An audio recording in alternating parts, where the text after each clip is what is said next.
This going in season. Where to find this is roping the web. You click on that maps tab and scroll down to where it says birth armyworm.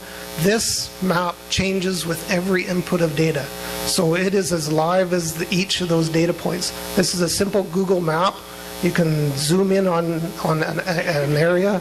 Each one of those balloons, if you hover over it, will tell you who's doing it.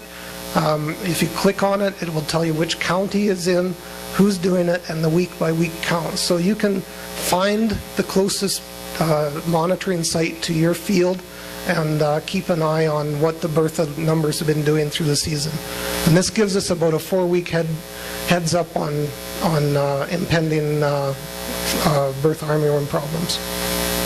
I'm not going to spend any more time on that. Diamondback moth, we also monitor a very similar system, only we used 22 sites, I think 23 sites last year. We use a different trap. It's a diamond-shaped trap, these white ones you see in the field. And what we're doing is we're catching on a sticky card the diamondback moth adults.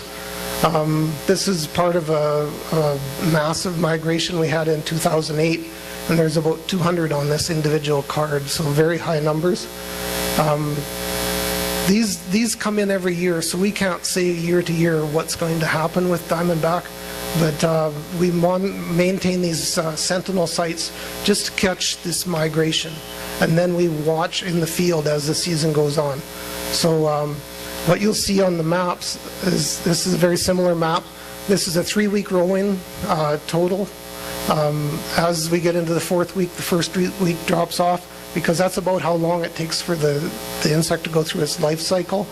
And that gives us a good heads up on what the population is and gives us a good warning whether we need to be really watching it in the field. Wheat stem sawfly is done after harvest, as we did 75 fields in 14 municipalities last year. And I'll show you the map in a second, but generally the population